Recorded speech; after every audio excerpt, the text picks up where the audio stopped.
6월 7일 주일 예배 드리도록 하겠습니다. 먼저 찬송 269장 찬송입니다.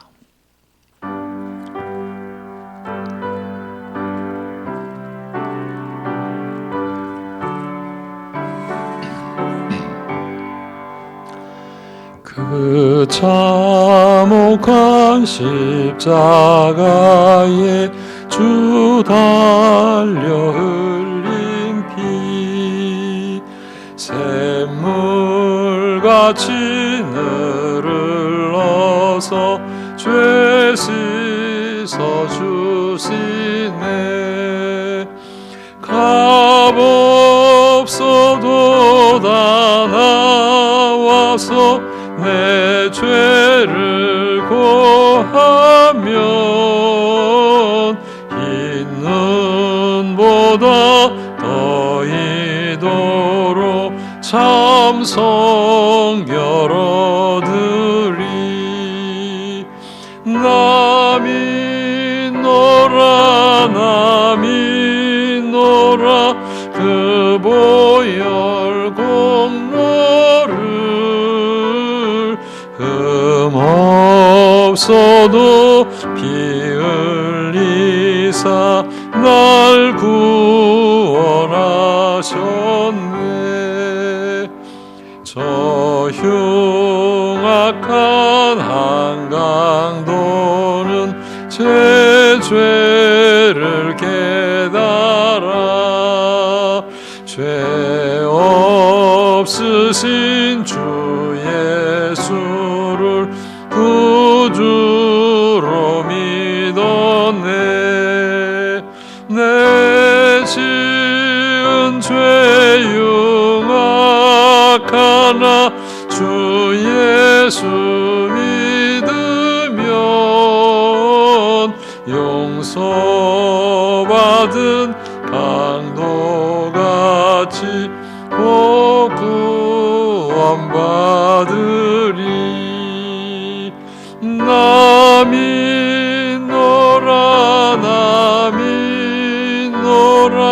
그 보혈 공로를 흠없어도 피 흘리사 날 구원하셨네. 온 백성의 죄 사신 하나님 어린 양 그 십자가 지심으로 온 인류 구했네. 저 영원한 새 나라에 다 같이 모여서 금고 문고 한곡조로 새 노래 부르리. 나 믿노라 그 보혈 공로를 흠없어도 피 흘리사 날 구원하셨네.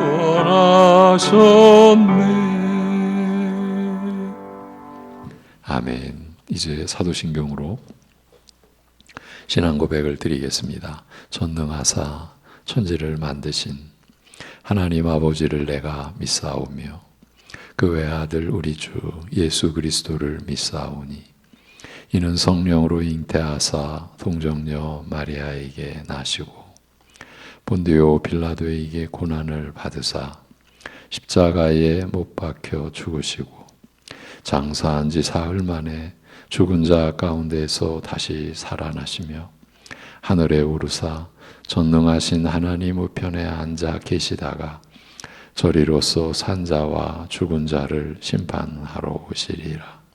성령을 믿사오며 거룩한 공회와 성도가 서로 교통하는 것과 죄를 사하여 주시는 것과 몸이 다시 사는 것과 영원히 사는 것을 믿사옵나이다.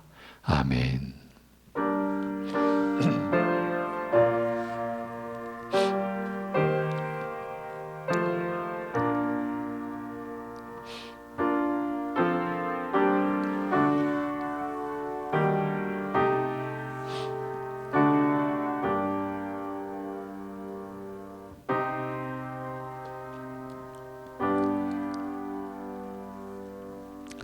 만물이 다 그로 말미암고 그를 위하여 창조되었고 또한 그가 만물보다 먼저 계시고 만물이 그 안에 함께 섰느니라. 그는 몸인 교회의 머리시라.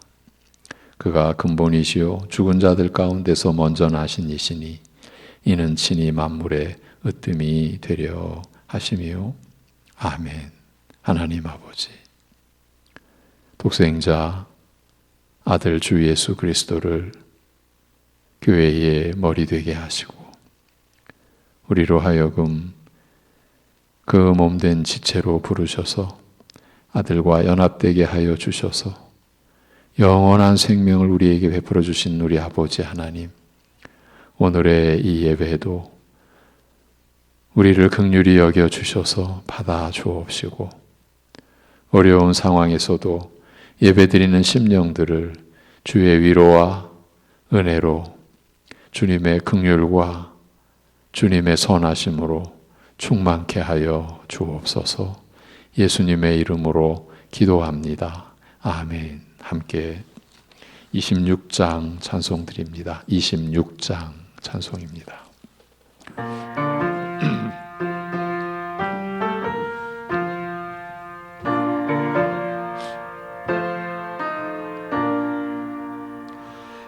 구세주를 아는 이들 찬송하고 찬송하세. 마음과 뜻과 힘 다하여 경배드리세. 주를 알지 못한 이들 주가 친히 인도하사 그의 피로 구속하니 찬송 부르세. 약한 사람 도움받아 시험 중에 참게 되니 모든 죄를 이기림은 믿음뿐이라.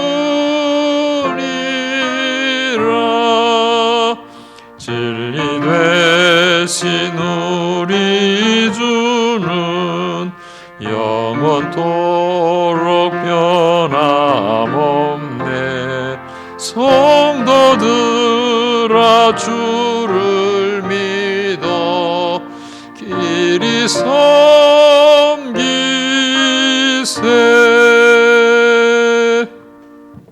아멘. 교동문 14번, 교동문 14번, 시편 24편의 말씀입니다. 14번입니다.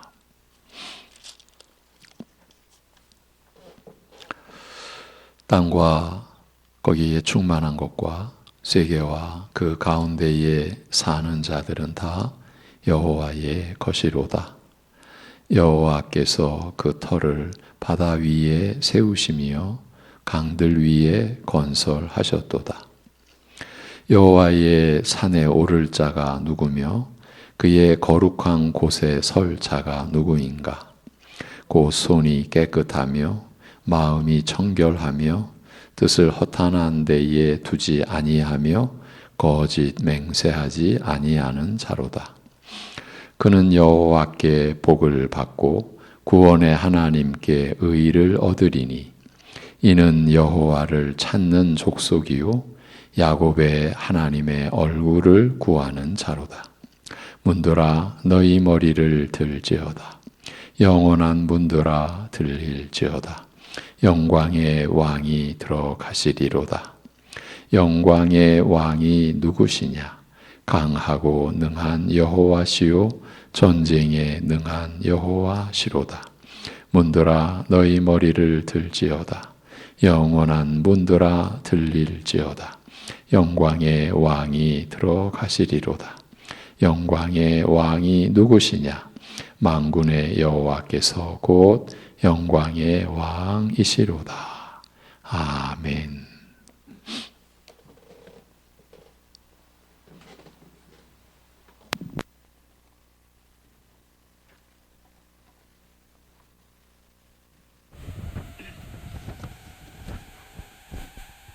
기도하겠습니다. 여호와 앞에 잠잠하고 참고 기다리라.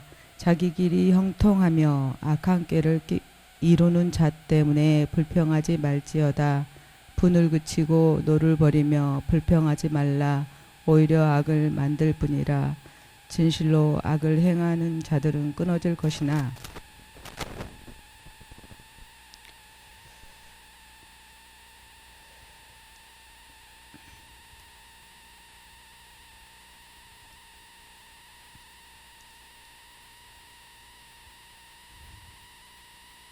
여호와를 소망하는 자들은 땅을 차지하리로다. 아멘.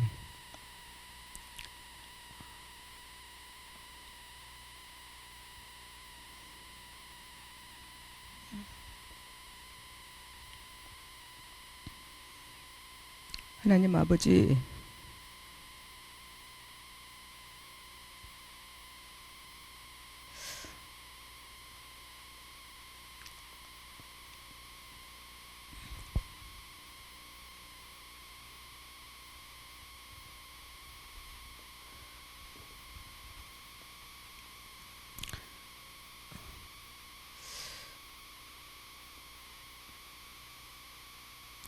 말로 다 할 수 없는 국률하심으로 가련하고 죄로 얼룩진 영혼들을 설득하시고 예수 그리스도 안에서 사랑과 평안함을 누리게 하시니 그 자비하심에 감사드립니다.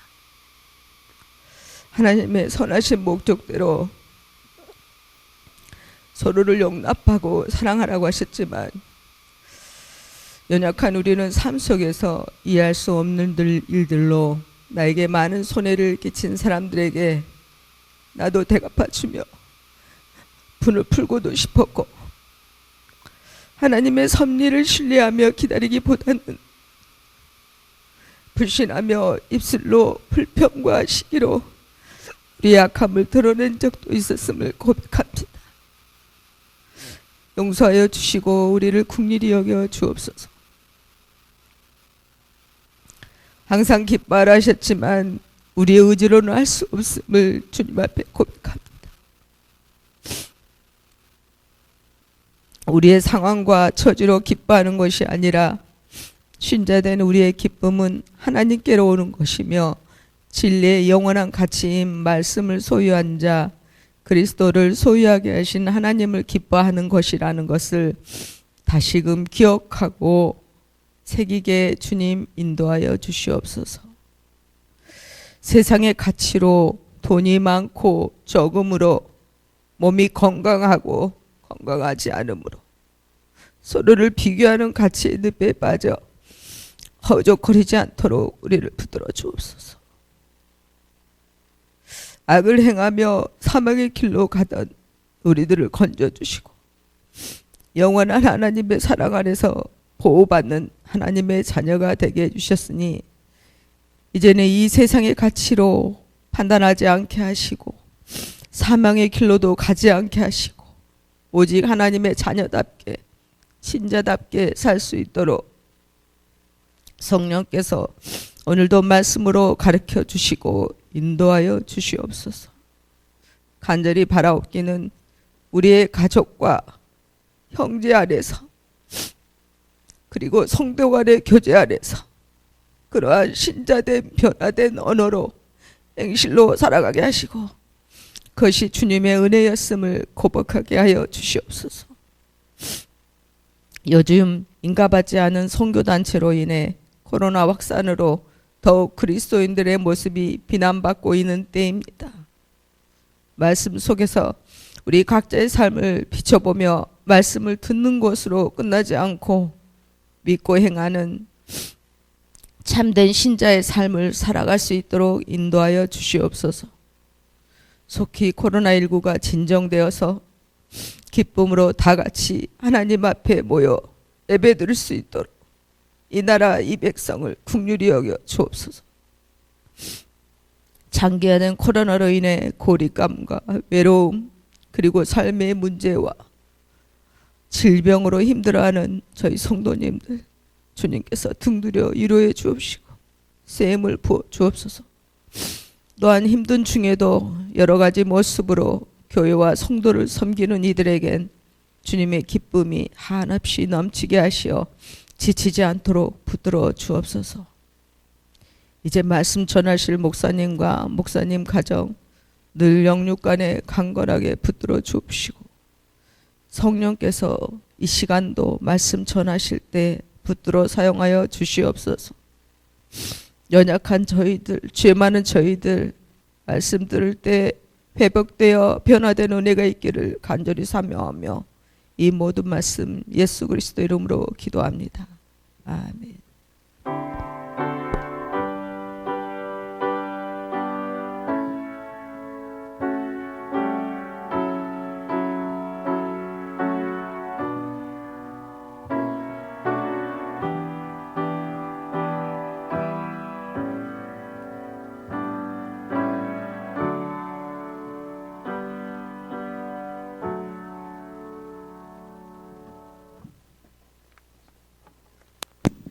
찬송 303장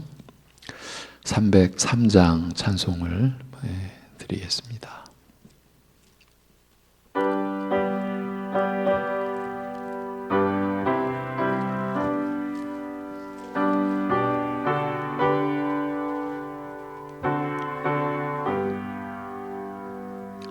날 위하여 십자가에 중한 고통 받으사 대신 죽은 주 예수의 사랑하신 은혜여 보배로운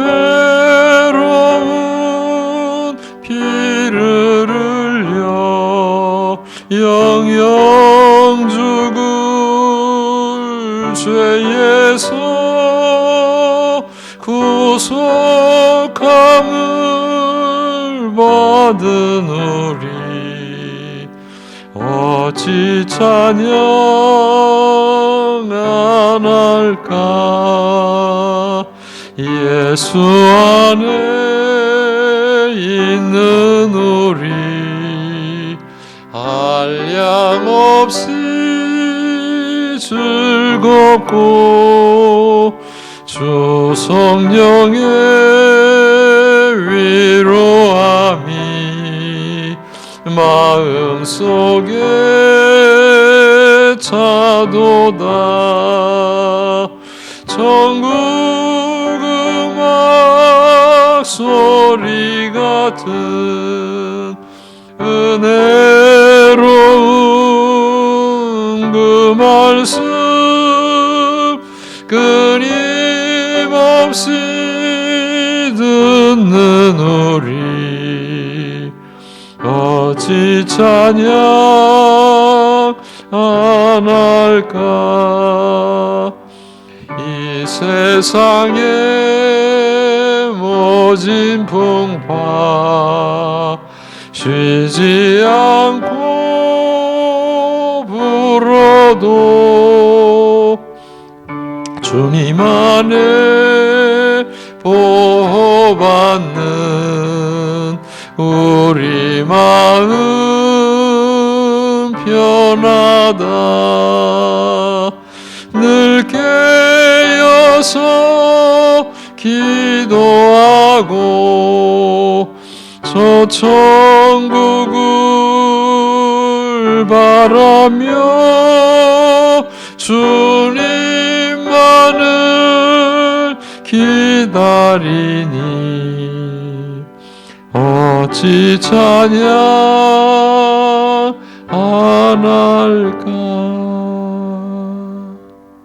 아멘. 생명의 주 되시며 만물의 근원이시며 또 보존하시고 홀로 운영하시는 전능하신 우리 아버지 하나님,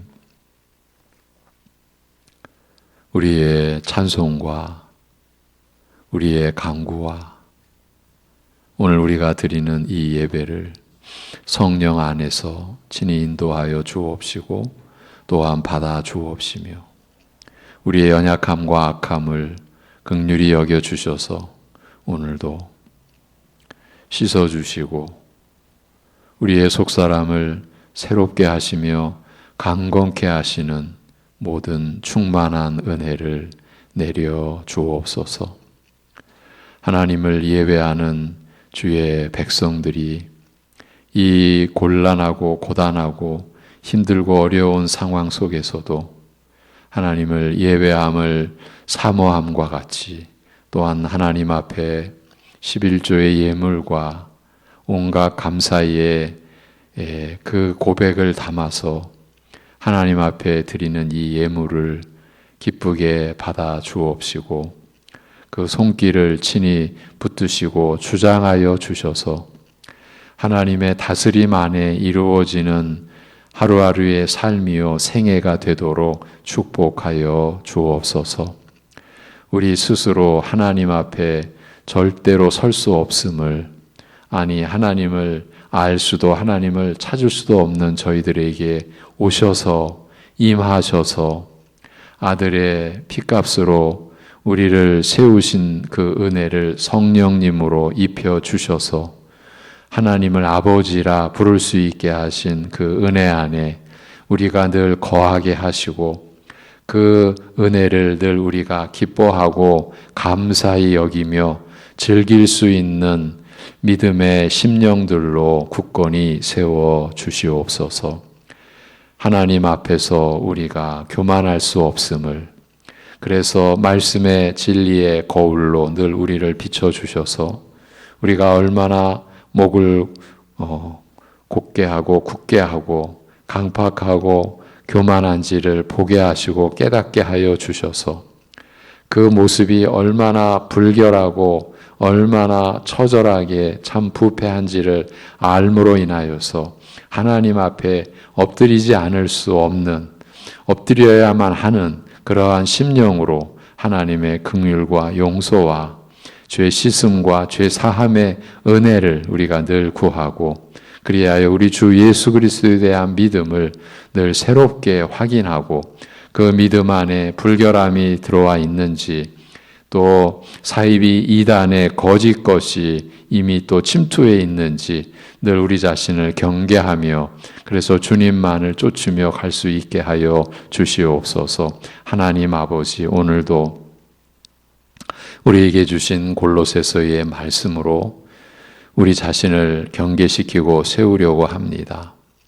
어려운 작업이요 과정이오니 성령께서 우리의 연약함을 긍휼히 여겨 주셔서 인도해 주시옵시고 주의 말씀이 들릴 때에 깨달음을 주시고 깊은 이해를 할 수 있게 하여 주옵시고 그 믿음이 확신에 이르러 가도록 그리하여 흔들리지 아니하고 어떠한 소리에도 그 귀와 마음을 빼앗기지 아니하고 말씀 위에 믿음 위에 굳게 설 수 있는 우리들이 될 수 있게 하여 주시옵소서. 하나님 아버지, 참으로 오늘 우리에게 주시는 말씀으로 주님의 몸된 우리 교회가 세워져 가게 하시고 지체된 온 성도들도 믿음으로 세워지는 역사가 있게 하여 주시옵소서. 예수님의 이름으로 감사하며 기도하옵나이다. 아멘. 오늘 우리가 보는 본문은 골로새서 2장 18절에서 19절 2절입니다.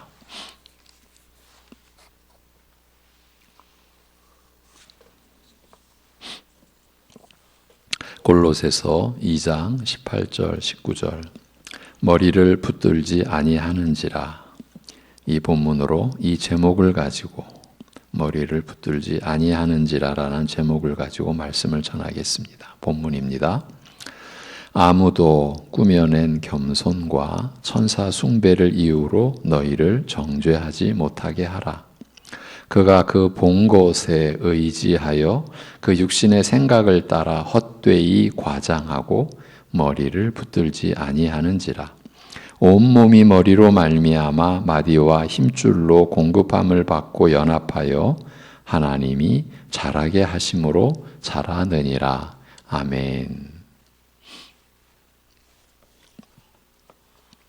하나님의 은혜가 아니면 우리에게는 아무 일도 일어나지 않습니다.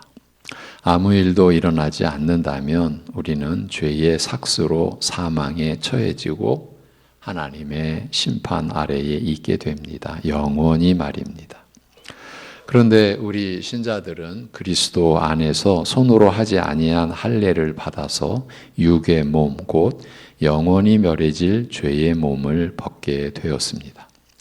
하나님의 아들이신 그리스도께서 우리의 죄로 죽으시고 죽은 자들 가운데서 일으키심을 받아서 우리의 의를 이루심으로써 성령 안에서 그리스도와 연합된 우리에게 완전한 구원과 완전한 용서의 은혜가 입혀졌을 뿐만이 아니라 죽음의 권세를 파하심으로써 사탄 곧 마귀에게 이루신 완전한 승리까지도 우리에게 그대로 주어졌기 때문입니다.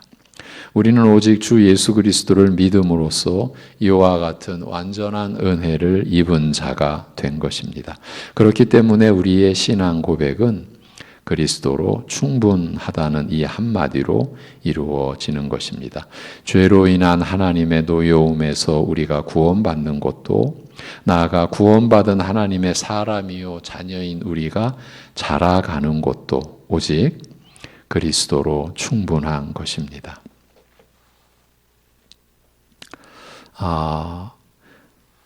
우리가 구원받는 것도 그리고 우리가 하나님의 자녀로서 우리 주 곧 구주 예수 그리스도의 은혜와 그를 아는 지식에서 이 자라가는 것, 이 모든 것이 오직 그리스도로 충분한 것입니다. 구원받은 것도 그리고 자라가는 것도 오직 그리스도로 인한 것입니다. 그리하여 신자로서의 우리의 생애는 그리스도 안에서의 충만한 은혜와 진리로 세워져 가는 것입니다. 그래서 사도 요한은 우리가 다 그의 충만한 데서 받으니 은혜 위에 은혜로라 라고 한 것입니다. 그러므로 우리는 그리스도로 충분하다라는 진리를 지켜내고 보존해 가야 하므로 그리스도의 은혜를 구하고 또 구하며 사는 것입니다.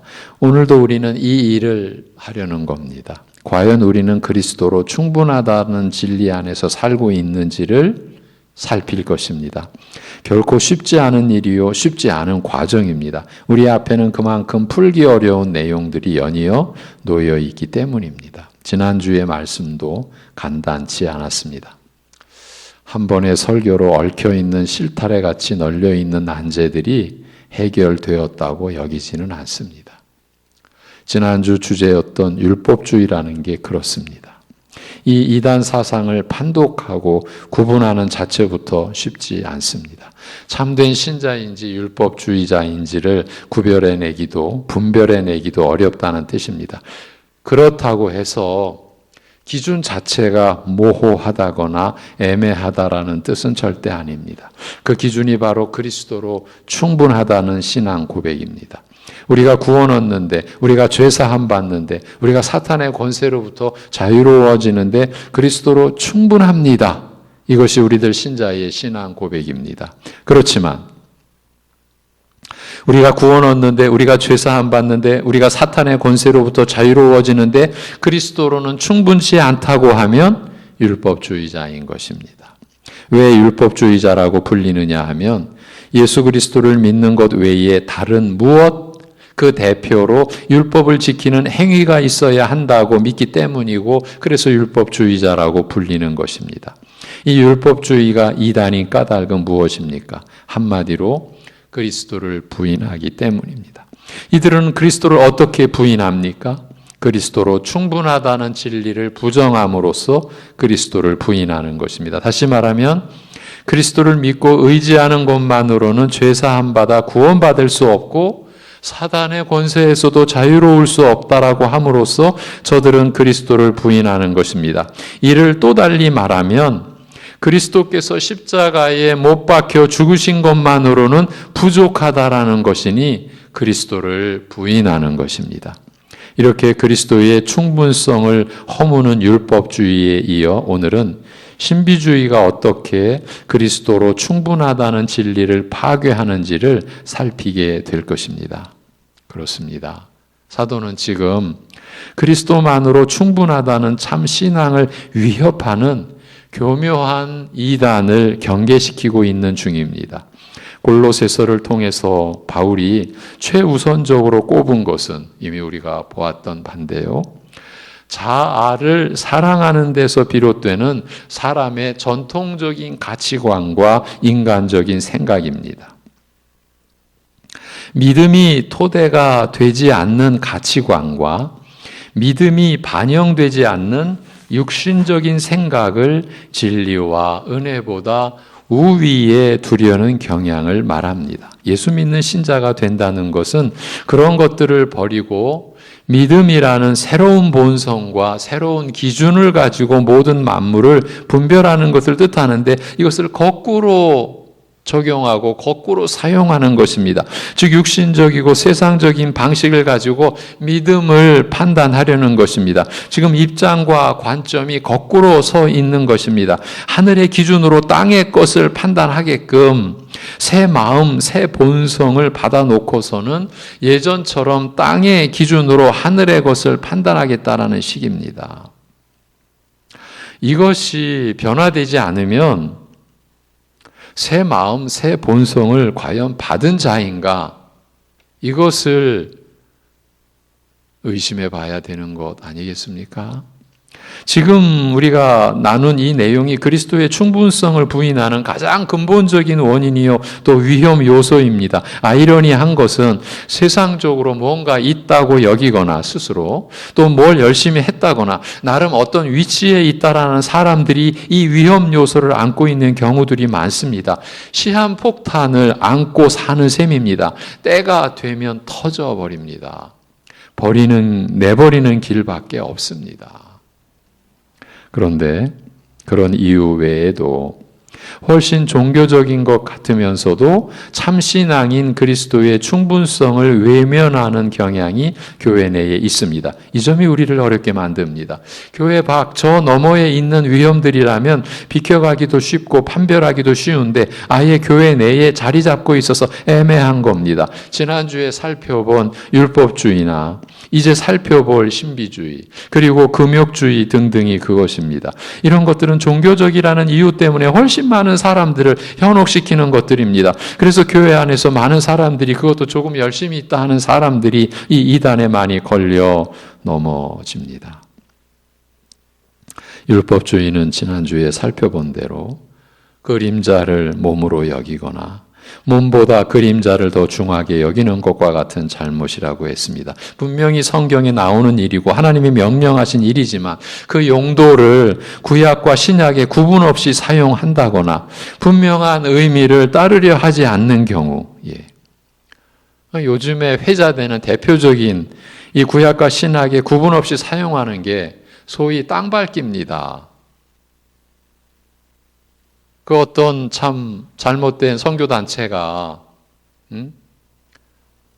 그 경북 상주에 큰 열방센터 그런 수련원 만들어서 참 그런 무리들은 돈도 많아요.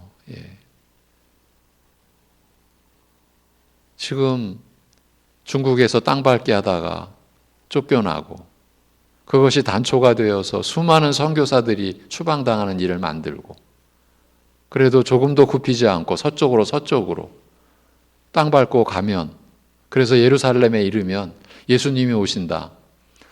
시한부 종말론. 여러분 땅 밟기가 이 지금 우리의 신앙에 무슨 의미입니까? 그런데 그런 일들이 계속 일어납니다. 몇 년 전에 어떤 용감한, 무식한, 그래서 용감한 그런 사람들이 타 종교 그 시설에 들어가서 땅 밟기 하다가 하도 이상한 짓을 하니까 뉴스에 소개된, 너무 우리를 부끄럽게 하는 거죠. 이게 지금 구약과 신약의 구분 없이, 아니 여리고성을 무너뜨린 그 13바퀴 돌았죠. 그 돈 것을 가지고 신약에 땅을 돌면 저건 내 땅이 되는 겁니까? 이런 식으로. 그런데 참 우리가 얼마나 참 미련하고 연약합니까? 그런 거짓 것에 수많은 사람들이, 그런 무리에 이제 들어간 사람들은 자기가 섬기는 본교회도 이제 무시하게 되는 거예요. 아, 우리 교회는 지혜가 없다. 그런 거죠. 진리가 없다. 여러분, 그런 겁니다. 이렇게 되는 거예요. 이런 식으로 분명히 성경에 나오는 일이지만 그 용도를 구약과 신약의 구분 없이 사용한다거나 분명한 의미를 따르려 하지 않는 경우, 그리하여 그리스도보다 의식 자체를 중히 여기거나 거기에 어떤 의미를 두는 것은 불신앙과 같다라고 했습니다.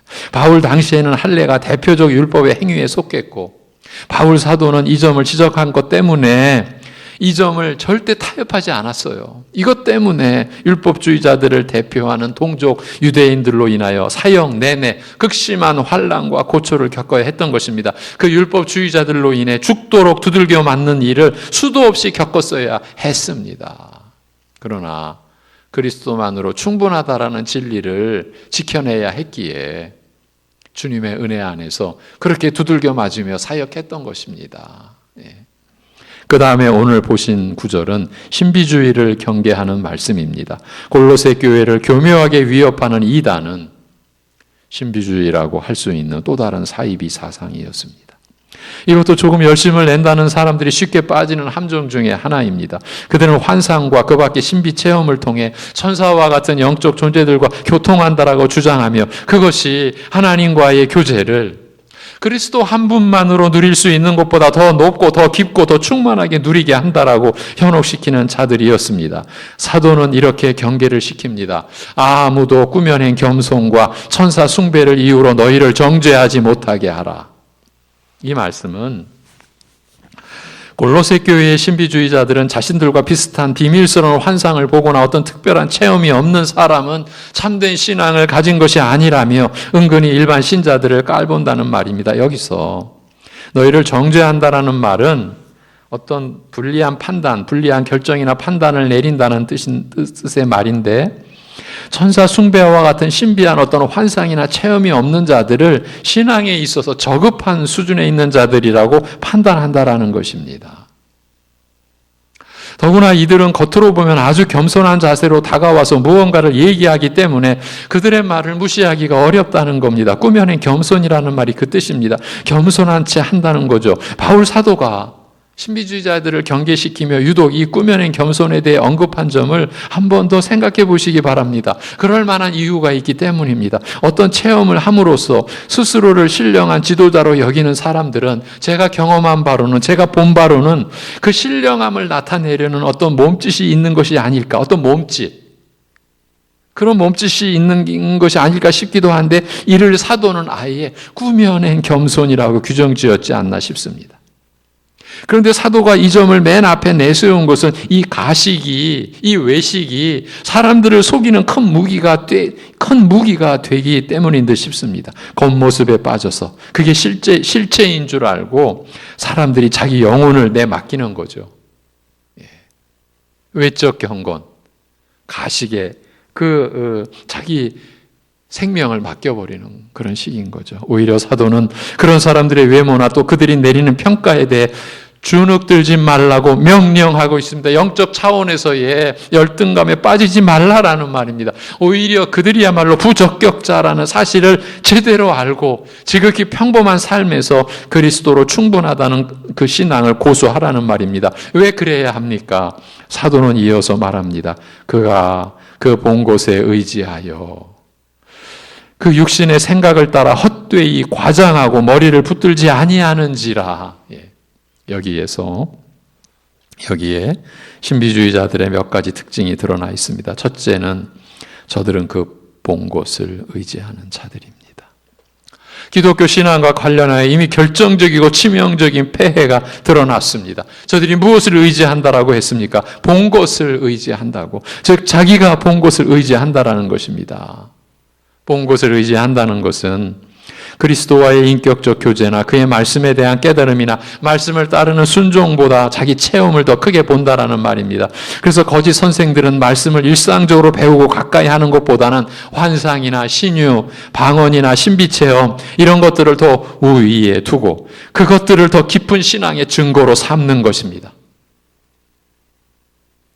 이것이 얼마나 우리 안에서 빈번하며 또 쉽게 일어나는지 모릅니다.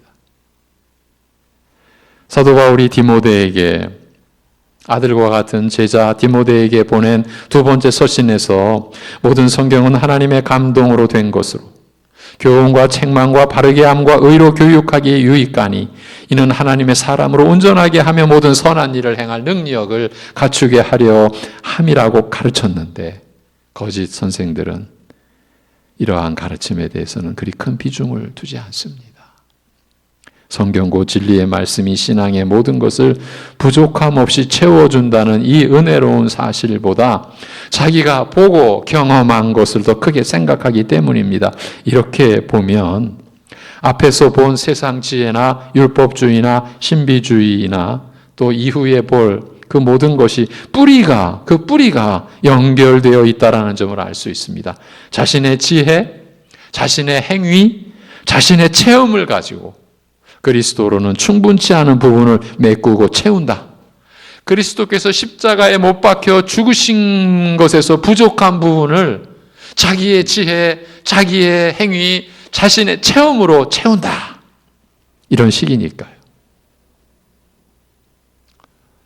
그리스도께서 십자가에 못 박혀 죽으신 것이 부족해서 자기들의 이런 것들로 채운다.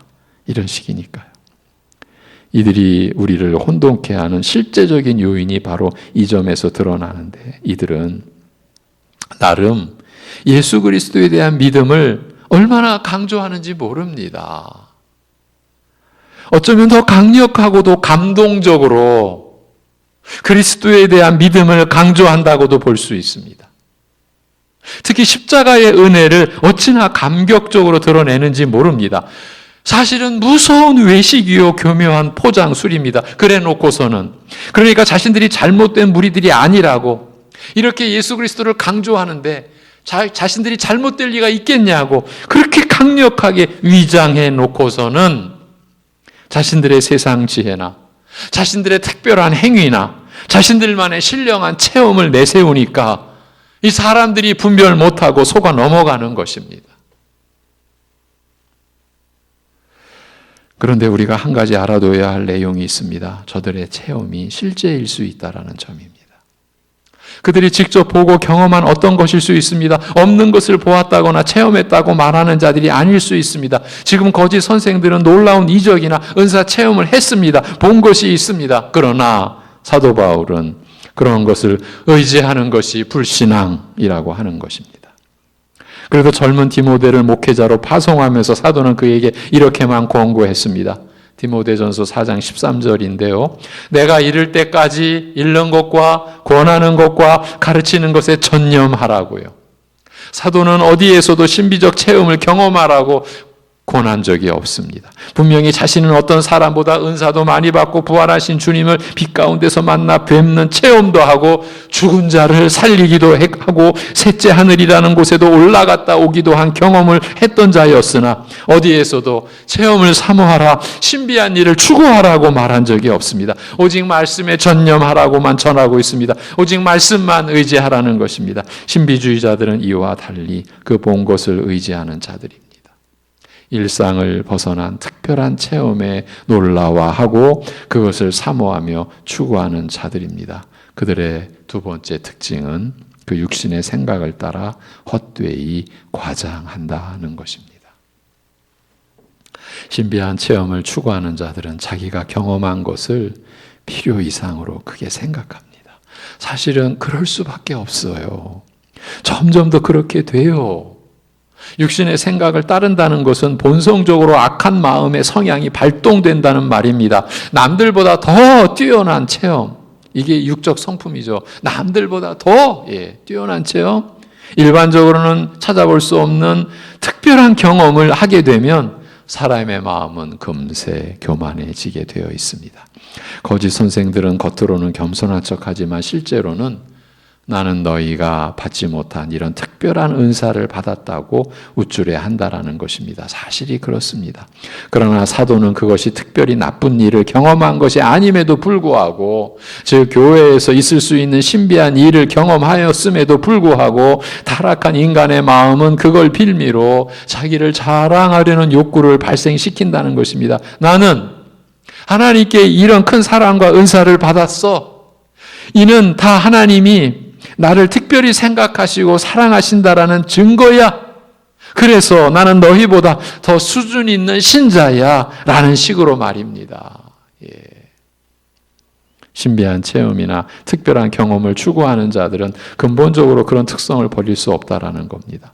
실제로 신비주의자들은 자기만의 특별한 경험을 추구하고 또 추구합니다. 그러니 육신의 생각을 버릴 수 없는 겁니다. 더 강한 자극을 원하는 시기니까요. 마약을 놓지 못하는 습성과 같다고 보면 거의 틀림없습니다. 그래서 신비주의자들은 더 은밀해지고 더 교묘해져 갈 수밖에 없습니다. 기도만을 신뢰로 한 기도만을 보아도 그렇습니다. 이들은 기도하는 중에 자기만의 어떤 사인이 와야, 자기가 느끼고 경험하는 어떤 사인이 와야 그 기도가 충족되었다라고 여깁니다. 자기만의 어떤 체험으로 온전한 기도냐 아니냐를 판단하는 겁니다. 그렇기 때문에 어찌 보면 병적인 열심을 내지 않을 수 없어요. 이들을 겉모습만 보면 기도에 열심히 신자로 볼 수 있는 겁니다. 지금 이렇게 빠지면 절대 안 된다라는 것을 경계시켜 드리고 있는 겁니다.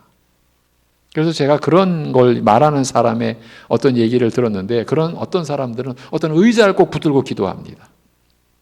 자기는 그 의자도 어떠한 모서리, 그걸 붙들고 기도해야 어떤 사인이 온답니다. 여러분, 그러한 얘기들이 종종 돌아다닙니다.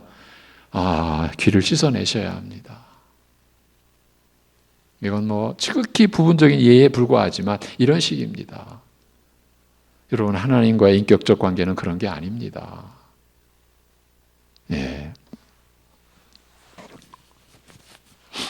여러분, 부모님과 어떤 자식이 대화를 하면서 내가 뭘 들고 들어가서 부모님과 대화를 해야 부모님이 내 말에 귀 기울여주고 내 말에 응답해줘. 그렇습니까?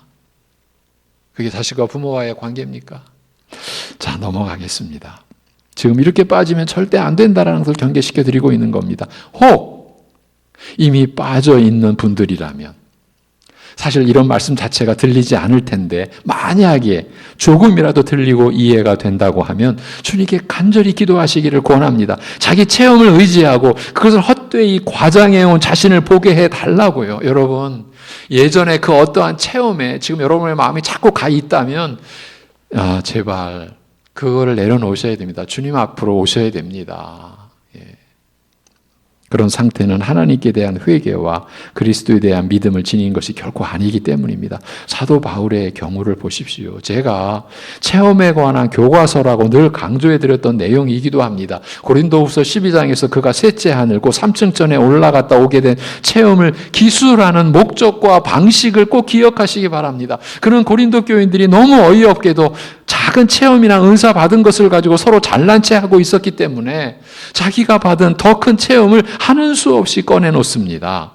고린도 교인들을 바로 세우기 위함이었죠. 오직 이 목적 때문이었습니다. 그건 그가 이 놀라운 경험을 14년 전에 했던 것이라고 밝힌 점에서 알 수 있습니다. 하늘에 올라갔다 온 이 경험을 누가 했겠습니까? 하나님께서 특별히 교회의 토대가 될 일을 맡기시려고 그를 잠시 하늘에 불러 올리셨던 일처럼 놀라운 일은 없습니다. 그런 일은 바울 외에 그 누구도 경험하지 못한 일이었습니다. 그는 가장 크고 놀라운 신비를 직접 보고 경험한 사람입니다. 그런데도 그는 14년 동안 그런 일에 대해서는 입 밖에도 내지 않았습니다. 남에게 들은 얘기가 아니고 자신이 직접 체험한 일입니다. 아니, 자신만이 겪었던 일입니다.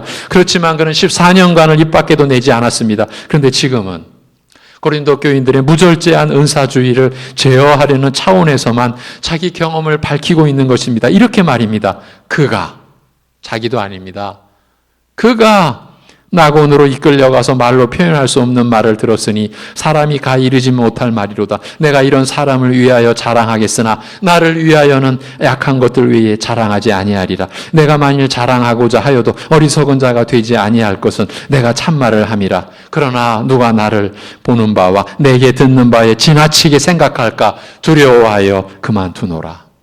이렇게 말하고 있어요. 이 자세를 보십시오. 크고 놀라운 신비한 일을 경험한 것에 대해서는 될 수 있으면 감추려고 합니다. 자제하려고 합니다. 체험한 것은 그가 3인칭, 그가 했다고 하고 자랑하지 않는다라고 할 때는 나 1인칭 이렇게 표현했습니다. 바울 자신의 얘기인데요. 더 많은 얘기, 더 자세한 얘기를 할 수도 있으나 그것으로 인해서 혹시라도 사람들의 마음이 자신에게로 향할까 봐. 자기가 쓸데없이 주목을 받아서 그리스도를 사모하고 그리스도를 향해야 할 사람들의 마음이 자기에게 쏠릴까 봐 그게 두려워서 그런 일이 무서워서 말하는 것조차 최소한으로 조심스럽게 말하고 있는 겁니다. 도리어 약한 것들만 자랑하리라. 자식에게 육체의 가시가 있는 거, 사단의 이 가시가 있는 거, 그거 바로 또 이어서 말하지 않습니까? 자기를 교만하지 않게 하려고. 육체의 가시를 둔 거, 그거 자랑한다고 하면서요. 우리가 이럴 수 있겠습니까? 물론 이런 내용도 성경 말씀을 진리로 받지 않는 교인들에게는 무용지물일 것입니다. 여하튼 바울의 이런 자세는 조그마한 신비를 경험해도 호들갑을 떨면서 떠벌리는 많은 거짓 선생들과는 전혀 다른 모습입니다. 바울은 이런 신비함을 추구하지도 않았고 그것을 크게 생각하지도 않았습니다. 오히려 신자들의 마음이 그리스도와 그의 말씀 외에 다른 무엇에게나 어떤 사람에게 집중되는 것은 참된 신앙이 아니라고 여겼습니다. 그것이 거짓 선생들과 바울 사이의 가장 큰 차이점이었습니다. 세 번째로 신비를 추구하는 거짓 선생들의 특징은 머리를 붙들지 아니하는 것입니다. 이 점이 신비주의자들을 이단이라고 할 수 있는 결정적 근거 구절입니다. 여기에 신비주의의 가장 큰 위험이 있습니다. 그들은 머리 되신 그리스도를 추구하는 것이 지극히 형식적인 것이 되어버린다라는 점입니다. 신비한 일을 경험하는 것에서 신앙의 활력을 찾게 되면 의뢰 놀라운 일 자체에 관심이 쏠릴 수밖에 없습니다. 말씀을 묵상하고 배우고 들으며 순종하는 것은 시시한 신앙으로 참 시시한 신앙으로 여기게 되며 그런 것 하지 않아도 힘있고 뜨겁게 신앙생활 유지할 수 있다라고 생각하게 됩니다. 그래서 신앙생활의 초점을 예수님과의 마음의 교통이나 말씀에 대한 믿음과 순종이라는 일상의 삶에 두지 않고 신비한 일 자체에 두게 되는 것입니다. 그것은 두 마리 토끼를 다 잡을 수 없는 사람의 본성적인 이치를 따라 필연적으로 그리스도를 도외시하는 자리로 자신을 이끌고 가기 마련입니다. 주여 주여라고 부르짖으며 선지자 노릇하고 많은 이적을 행하고 귀신을 쫓아내지만 결국 주님과는 아무런 상관없는 신앙 양태를 가지는 것입니다. 주님은 불행하게도 교회 안에 그런 자들이 많을 것이라고 하셨습니다. 신비주의나 율법주의 등 나름대로 종교적인 것 같은 일에 뜨거운 열심을 부렸으나 결국 구원에 이르지 못하는 헛된 종교인들이 많을 거라는 말씀이었습니다. 그러면 왜 저들은 그렇게 될 수밖에 없을까요? 그리스도는 몸된 교회에 모든 것을 공급하시고 책임지시는 머리이시기 때문입니다. 이 점을 바울은 본문에서 온몸이 머리로 말미암아 마디와 힘줄로 공급함을 받고 연합하여 하나님이 자라게 하심으로 자라느니라고 설명했습니다. 성도가 생명을 유지하고 에너지를 공급받으며 구원의 영광에 이르는 것은 머리 되신 그리스도와 연합되어 있을 때뿐이기 때문이라는 말입니다. 교회는 머리에 연결되어 있어야 머리로부터 제공되는 능력과 에너지로 생명을 유지하며 하나님께서 자라게 하시는 역사를 따라 신령한 자로 장성해 가기 때문이라는 것입니다. 그런데 신비주의는 그 머리를 체험과 바꿔버리는 것입니다. 자신이 경험하는 놀라운 일을 그리스도보다 더 선호하는 것입니다. 특별한 체험과 은사 받는 것을 말씀이신 그리스도와 맞바꾸는 것이기 때문입니다. 그렇다면 머리 대신 그리스도와 체험을 바꾼다는 것이 무엇을 뜻하는 것일까요? 어쩌면 오늘 말씀 중에서 가장 중요한 질문일지도 모릅니다. 그것은 그리스도 없이 하나님 앞에 나간다라는 뜻이 되는 겁니다. 이 사실이 무서운 겁니다. 신비자들의 무서움은 중보자이신 그리스도를 배제한 채로 하나님께 나아간다라는 말입니다. 이건 있을 수가 없는 일입니다. 이것은 하나님의 구원 계획의 근본을, 그 기초를 다 무시한다라는 뜻입니다. 신비주의는 이렇게 위험한 것입니다. 여러분, 우리가 오늘 드리는 이 예배도 찬송도 기도도 우리가 삶으로 드리는 영적 제사인 그 삶 자체도 그리스도로 말미암지 않고는 아버지께로 나아갈 수가 없습니다. 아버지께로 옮겨질 수가 없습니다. 새 언약의 영원한 중보자 오직 예수 그리스도, 하나님이시며 사람이신 예수 그리스도 오직 한 분뿐이십니다. 그분으로 말미암지 않고는 하나님께로 갈 수가 없습니다. 그런데 신비주의는 그걸 제껴놓는 겁니다. 이렇게 위험한 겁니다. 성경에서 일어난 일과 유사한 일을 추구하며 경험하는 것이 그렇게 크게 잘못된 것 같지 않아 보이는데, 그래서 많은 사람들이 여전히 신비하고 놀라운 일을 추구하는데, 그것은 실상 자기는 머리 없는 몸만 있으면 되고 그 상태로 하나님 앞에 얼마든지 설 수 있다고 나서는 모습인 것입니다. 여러분, 머리 없이 몸만 가지고요, 외인고하니 머리 대신 그리스도와 자신의 신비한 체험을 맞바꾸었으니까요.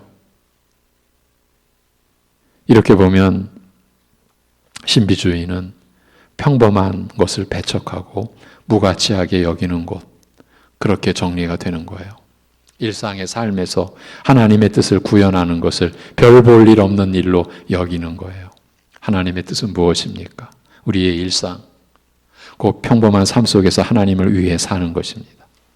평범한 일상을 하나님의 뜻을 받들어 살기 위해 성령 안에서 기도하며 애쓰는 것입니다. 여러분, 하나님의 인도하심과 여러분의 삶이 따로 있는 게 아닙니다. 하나님의 인도하심은 여러분의 그 일상의 삶 속에서 이루어지는 것입니다. 어떤 놀라운 일, 신비한 체험, 더 크고 많은 일을 경험하는 것이 아니라 있는 자리에서 평범한 일상사회에서 하나님의 뜻을 따라 사랑과 거룩을 이루며 사는 것이 신앙 생활입니다. 여러분에게 영원한 하나님의 나라가 주어졌으니까, 하나님 자신을 주셨으니까요. 지루한 일, 곧 잊혀질 일, 아무도 소중하게 생각하지 않는 일상사를 대하는 우리의 자세가 하나님을 위하며 하나님의 뜻대로 살려는 것, 이것이 신앙 생활인 거예요. 그런 것은 특별한 경험과 아무런 상관이 없는 겁니다. 신앙의 최고봉은 특별한 경험을 한다거나 특별한 사람이 되는 것에 있지 않습니다. 주어지는 환경이 하나님의 뜻 안에서 이루어진 일인 줄 알고 그것을 감사하며 거기서 하나님의 통치권, 곧 하나님의 주권과 의의를 구하는 것이 진정한 신앙입니다. 은혜나 사랑을 종교적인 것에 국한하지 않고 만사가 걱정 없이 잘 되는 것에 목표를 두지 않고 있는 것에, 있는 자리에서 가진 것으로 만족하고 하나님의 뜻을 찾아 순종하는 것이, 이것이 신앙이요 신앙 생활인 것입니다. 그래서 사도는 이런 이유 때문에 신비주의자들의 얘기에 귀 기울일 필요가 없다라고 강조하여 말하고 있는 것입니다. 신비한 일을 부러워하지 마십시오. 방언 같은 것도 추구하지 마십시오. 성경이 없었던 초대교회에서조차 교회에서 내가 남을 가르치기 위하여 깨달은 마음으로 5마디 말을 하는 것이 1만 마디 방언으로 말하는 것보다 나으니라고 하지 않았습니까? 왜 이런 성경 말씀에는 귀 기울이지 않는 겁니까? 은사도 추구하지 마십시오. 은사는 원래 선물입니다. 선물은 주는 사람 뜻대로 주는 것입니다. 받는 사람이 선물을 이것 달라 저것 달라 할 수 없습니다. 그렇게 되면 이건 이미 선물이 아닙니다. 은사는 하나님이 주시는 자에게 주어질 것입니다. 대신에 사랑을 추구하십시오. 성령의 은사 대신 성령의 열매를 맺기 위해 애쓰십시오. 그것을 위해 수고하는 것이 신앙이요 신앙생활입니다. 사랑과 기쁨과 화평과 오래 참음과 온유와 절제 등 성령의 열매는 하나도 없으면서 예언과 방언과 신유 등 은사만 주렁주렁 있는 것은 신앙이 아닙니다. 주님은 자기 백성을 열매를 봐서 안다라고 하셨습니다. 은사를 봐서 안다고 아니하셨습니다. 엊그제 기가 막힌 책 한 권을 우편으로 받았습니다. 전국 교회 주소록을 확보해서 자기 마음대로 보내는 책인데 벌써 여러 권째입니다. 헌금을 쓰레기처럼 버리고 있는 것이지요. 그냥 대략 훑어보니까 또 눈에 띄더라고요. 예. 하필 오늘 또 이번 주 말씀과 연관되는 부분이 이렇게 띄었어요. 체험 은사 등 신비주의의 신앙이 아닌 일반 신앙 생활은 그야말로 종교적인 것에 불과하다라고 이렇게 써놨어요. 예. 그러니까 말씀만을 붙들면서 능력을 체험 못하는 신앙 생활이 그저 종교적인 형태에 불과하다. 이렇게 해석해놨어요. 오늘 우리가 보는 말씀과 정반대의 해석인 것이죠. 그러면서 두 사람의 지도자 이름을 당당하게 올려놓았는데, 예로 들었는데, 그중 한 사람은 전도 안 하면 구원 없다는 교리를 내세운 대표적 율법주의자, 현대판. 예. 또 한 사람은 신유와 방언 등으로 교회를 세운 대표적 현대판 신비주의자. 이 두 사람의 이름을 당당하게 올려 세웠어요. 예. 이 시대의 교회가 이런 사람들을 시비 걸었기 때문에 문제가 있다. 이런 식으로도 은근히 비치면서요. 얼마나 용감한지 전국 교회에 이런 설교집을 뿌렸습니다. 교만의 화신인 것을 드러낸 거죠. 그러니 여러분, 신비주의자들이 무엇을 봤다고 얘기하고 어떤 체험을 했다는 등 선전을 해대도 신경 쓰지 마십시오. 그런 것이 있어야 한다고 은근히 자랑하거나 그런 것이 없는 사람을 깔보거든 배설물 피하듯 피하십시오. 그들은 머리를 붙들지 아니하는 자들입니다. 불신앙이며 영적 생명을 공급받지 못하는 이단들입니다. 내가 뭘 봤다? 주께서 특별히 성경 외에 나에게 이 말씀을 하셨다는 식으로 말하는 모든 자들을 경계하십시오. 신앙의 도리에 대해 사도 바울이 권면한 것처럼 내가 이를 때까지 읽는 것과 권하는 것과 가르치는 것에 전념하라는 것과 다른 것을 추구하는 모든 이론을 멀리하십시오. 영혼을 파리하게 하고 죽음에 이르게 하는 무서운 이단들이기 때문입니다. 다시 말씀드리지만 신앙은 지극히 평범한 일상에서 하나님의 뜻에 순종하는 것입니다. 그 뜻을 우리가 알지 못하기 때문에 날마다 말씀을 받아서 깨우쳐야 하고 그리고 깨우치고 행할 수 있는 능력이 우리에게는 없기 때문에 성령님께 도움을 청하면서 그 안에서 그의 능력으로 평범한 일상을 주님의 뜻대로 살아가는 것입니다. 그것이 신앙생활입니다. 세상에서 가장 위대한 것, 하나님이 가장 깊은 섭리와 경륜으로 만들어 놓으신 것이 평범한 삶입니다. 사람이 태어나서 그 생명, 사람이라는 생명체로서 먹고 자라는 것처럼 위대한 일은 없습니다. 누구도 흉내낼 수 없는 일입니다. 가장 평범하게 보이는 이 일이 실상은 하나님의 능력과 은혜 안에서만 되는 일이라는 말입니다. 여러분이 지닌 그 믿음, 하나님께 받은 그 믿음을 가지고 하나님 앞에서 여러분의 삶을 생각하고 거기서 어떤 하나님의 뜻을 쫓아 어떤 결정과 선택을 하는 이 일이 얼마나 위대한 일인지 아십니까? 사실은 그것을 느끼는 게 진정한 체험인 겁니다. 예. 여러분이 하나님의 사람으로, 하나님의 자녀로 아주 일상에 먹고 마시는 것에서부터 여러분에게 주어진 일상의 어떤 사회적 직업의 일, 그 모든 일에서 또 가정을 여러분들이 이루어가는 일에서 여러분이 하나님 때문에 어떤 생각을 하고 하나님을 위해서 어떤 결정을 한다라는 게 여러분, 그게 얼마나 놀라운 일인 줄 아십니까? 예. 이러한 것을 무가치하게 별 볼 일 없는 것으로 여기는 사람들이 부적격자인 거예요. 예. 여러분, 하나님이 지금 바울을 목표로 한 게 아닙니다. 그 바울로 인하여 말씀을 받는 신자들이 하나님의 주 목적입니다. 그래서 사도가 바울이 그 성도들을 향하여 신자들을 향하여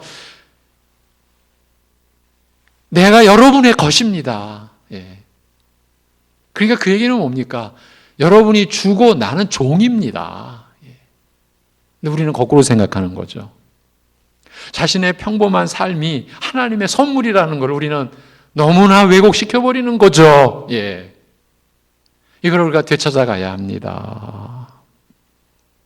여러분,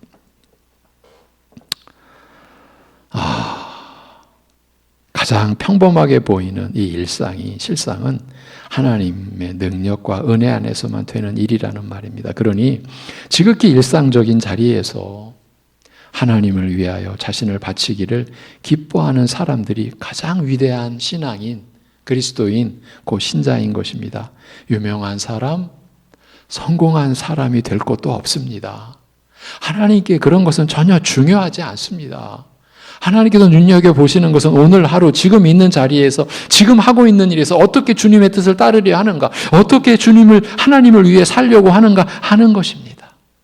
그걸 위해서 어떻게 하나님의 말씀에 전념하는가 하는 것입니다. 왜냐하면 우리는 예수 그리스도를 소유한 것으로 이미 모든 좋은 것 중에서 가장 좋은 것을 소유했기 때문입니다. 그리스도를 가진 것만으로도 우리는 이미 충만한 자이기 때문입니다. 여기에 더 무엇을 덧붙일 필요가 없습니다. 더하여 무엇을 가져야 한다라는 것은 이미 이단 사상입니다.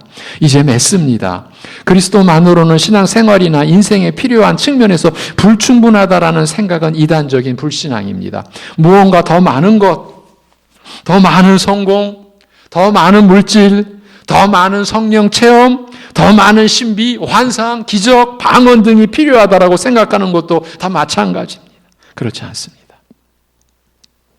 그리스도를 소유하는 것이 곧 모든 영적인 원천을 소유하는 것입니다. 우리에게 필요한 것은 그리스도 안에서 발견되는 것뿐입니다.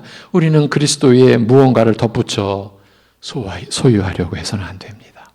사도 바울의 권면처럼 여러분도 주님 오실 때까지 말씀에 전념하십시오. 참되고 힘있고 영원한 신앙생활은 바로 그 말씀에서만 나오기 때문입니다. 오직 주의 말씀에 전념함으로써만 바르게 얻어지기 때문입니다. 우리가 여러분 각자가 내가 말씀에 전념하는가 이 한 가지만은 꼭 짚어보십시오. 예. 행여 다른 것을 추구함으로써 그것으로 머리를 바꾸는 그렇게 죽음을 부르는 거짓 신앙을 갖지 마십시오. 평범한 일상을 가장 귀히 여기시고 크고 특별한 무엇을 추구하지 마십시오. 평범한 일상에서 주님을 특별히 섬기는 삶이 가장 위대한 삶입니다. 그 점을 명심하시기 바라고 이 교회와 여러분의 인생에 어떤 그럴듯한 이단도 발붙이지 못하도록 여러분을 경계시키기 바랍니다. 이것이 오늘 하나님께서 우리에게 주시는 생명의 말씀입니다.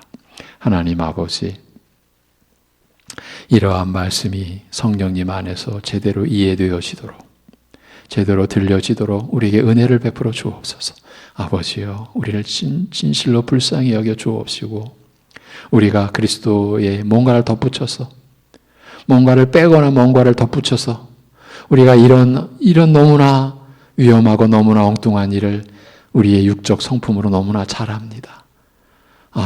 우리의 그 무엇 가지고 그리스도보다 더 마치 귀한 것 가지고 있는 것처럼 우리 자신을 얼마나 많이 드러내 왔습니까? 부끄러워하게 하시옵소서. 진짜 부끄러울 줄 알고 자신의 그 불결함과 더러움을 보게 하시고 자신이 얼마나 미천한 존재, 미천한 그런 상태인가를 보게 하시고 오직 그리스도를 소유한 것만으로 우리가 그리스도를 얻고 그리스도 안에서 발견되어지는 것만으로 우리에게 모든 것, 영원히 모든 것이 이미 충족된 충만한 그런 우리라는 것을 알 수 있는, 깨달을 수 있는 이 은혜를, 이 그리스도의 지혜를 우리에게 허락하여 주옵소서. 그리고 그것이 우리로부터 되어진 것이 아니기에 그러기에 한없이 낮아지고 또 낮아지고 높은 데 마음을 두지 않고 낮은 데에 마음을 두고 살아갈 수 있는 우리들 되게 하여 주시옵소서. 이 세상에 거짓된 거, 허영 다 썩어지고 불타질 거, 그것을 더 얻겠다고, 더 움켜쥐겠다고, 그리스도 아니면은 우리는 영원히 저주 속에 있을 그 이름, 헛된 내 이름, 그 이름 하나 더 드러내겠다고, 그거 하나 더 좀 더 이루겠다고, 그 거짓 것, 헛된 것, 거기에 우리의 인생을 매달지 않게 하여 주옵소서. 하나님 우리에게 주신 하나님의 그 전지전능하심으로 우리에게 주신 이 평범한 일상, 우리가 살아가는 이 믿음으로 사는 이 일상이 바로 하나님이 우리에게 주신 귀하고 귀한 것, 우리가 그 안에서 감사히 여기고 주님을 기뻐하고, 그래서 우리에게 주어진 일을 마음으로 성실하게 감사함으로 하나님을 섬기듯 이웃을 섬기며 우리가 그렇게 살아가는 그것이 위대한 신앙인의 삶이라고 하는 것, 이것이 우리에게서 정립이 되고 이것을 회파하려고 훼손하려고 하는 더러운 이단 사이비 사설에 우리 교회가, 우리 사랑하는 우리 모든 가족들이 영혼을 빼앗기지 않고 귀를 빼앗기지 않도록 지켜주시고 인도하여 주시옵소서. 하나님 아버지, 진실로 하나님의 은혜에 그 은혜와 진리를 우리가 우리의 그 참 더러운 것으로 변질시켜버리고 훼손시켜버리는 그 무서운 죄악 가운데 우리가 빠지지 않도록 이미 빠진 심령이 있다면 긍휼히 여겨 주소서. 건져 주시옵소서. 아버지여, 건져 주시옵소서. 교만함에 빠진 심령 건져 주시옵소서. 자기를 어떻게든 자랑하려고 하는 그 더러움에서 건져 주시옵소서. 아버지 하나님, 이것이 우리에게 참된 신앙이 됨을, 그리스도로 충분하다라는 이 고백으로 우리가 살아갈 수 있음을, 그리하여 악에 격동되지 말고 오직 주님의 선함으로 충만한 심령으로 우리가 살아갈 수 있게 인도하여 주옵소서. 모든 것 주님께 의탁하오며 이번 참 설 연휴를 맞고 이제 여러 가지 상황으로 우리의 상황이 변화될 시점에서 참으로 우리가 함께 예배드릴 수 있는 그러한 상황을 간절히 우리가 사모하고, 어려운 상황에서 설 연휴를만 우리 가족들 지혜롭게 참으로 그 가족 모임도 지혜롭게 가지며 또 국가가 그렇게 권유하는 그러한 상황을 잘 고려해서 슬기롭게 이 연휴도 가질 수 있고, 이 어려운 상황이기에 갖는 명절이기 때문에 더 외롭고 더 힘들어하는 우리 지체들 위로해 주시옵기를 간절히 빌면서 우리 주 예수 그리스도의 이름으로 기도하옵나이다. 아멘. 488장 찬송합니다.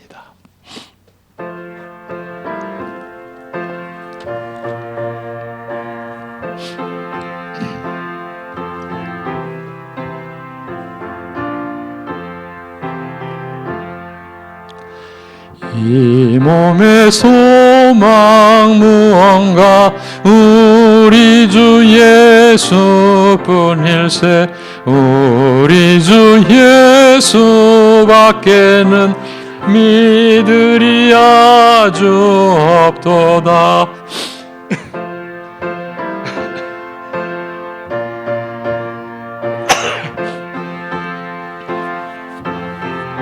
그 위에 내가 서리라. 무섭게 바람 부는 밤 물결이 높이 설렐 때 우리 주 크신 은혜에 소망에 닻을 주리라. 주 나의 반석이시니 그 위에 내가 서리라. 그 위에 내가 서리라. 세상에 믿던 모든 것 끊어질 그날 되어도 구주의 언약 미사와 내 소망 더욱 크리라. 주 나의 반석이시니 그 위에 내가 서리라. 그 위에 내가 서리라. 바라던 천국 올라가 하나님 앞에 배울 때 구주의 의를 힘입어 어여시 바로 서리라. 주 나의 반석이시니 그 위에 내가 서리라. 그 위에 내가 1절만 다시 합니다. 이 몸의 소망 무언가 우리 주 예수뿐일세. 우리 주 예수 밖에는 믿으리 아주 없도다. 주 나의 반석이시니 그 위에 내가 서리라. 그 위에 내가 서리라. 아멘. 2월 14일 다음 주일이죠. 2월 14일까지로 연장된 수도권의 2.5단계 방역 체계를 따라 오늘도 영상 예배로 이렇게 드림을 양지하여 주시기 바랍니다. 이번 수도권 2.5단계가 최종 기간이 될 것을 우리가 간절히 기대하면서 예배의 정상화를 위해 계속 함께 기도해 주시기 바랍니다. 모든 예배 실황을 또 예배 말씀을 여러분에게 올려드리고 있던데, 시간상 홈페이지의 경우 주일 오전 예배 영상은 오전 10시, 새벽 예배 말씀은 당일 새벽 6시 이후에 시청이 가능하지만 유튜브의 경우 유튜브라고 하는 그 자체의 어떠한 처리 시간이 소요돼서 주일 오전 예배 영상은 오전 10시 30분경쯤으로 그렇게 보시면 좋겠습니다. 새벽 예배 말씀은 당일 새벽 6시 30분경 전후로 그렇게 보시면 되겠습니다.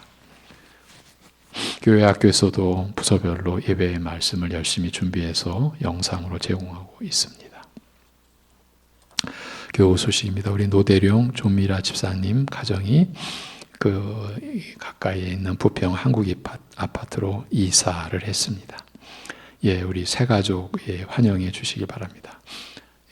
우리 김기환 안수 집사님, 최수영 집사님과 자녀된 우리 김재훈, 김재홍 청년을 우리가 새 가족으로 이렇게 맞이했습니다. 설 연휴를 맞아 가족 예배, 이 어려운 상황에서도 우리가 가족이 모여서 예배 드릴 수 있는 순서지 및 찬송 말씀을 우리 교육자가 준비를 해서 홈페이지에 올려드렸습니다.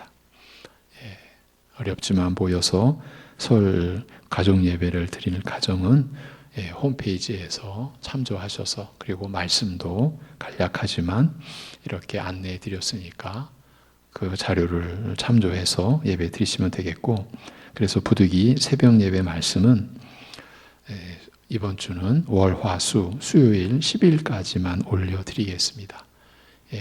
이제 설 연휴 기간인 11일, 12일은 금요일은 이번 주는 올려드리지 않는 것으로 그렇게 양해해 주시기 바랍니다. 묵상 구절입니다. 잠언 10장 28절, 29절. 잠언 10장 28, 29절입니다.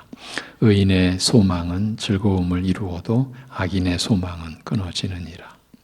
여호와의 도가 정직한 자에게는 산성이요 행악하는 자에게는 멸망이니라. 아멘. 축도하겠습니다. 우리 위에 죽으시고 다시 살아나셔서 우리의 의를 이루어 주시며 영원한 그 새 언약의 중보자 되시는 주 예수 그리스도의 은혜와 우리에게 아들을 주신 아버지 하나님의 사랑하심과 아들로서 충분한 진리와 은혜를 우리 안에서 깨우쳐 주시는 성령님의 교통하심이 주 예수 그리스도만을 붙들고 의지하며 겸손히, 그러면서 신실하게 그 평범한 일상에서 하나님과 교통하며 사랑하는 모든 주의 심령들, 주의 자녀들 위해 이러한 믿음과 하나님 나라의 비밀을 구하고 있는 모든 이들까지, 이들 위해 영원토록 함께 하시기를 주님의 이름으로 축원하옵나이다. 아멘.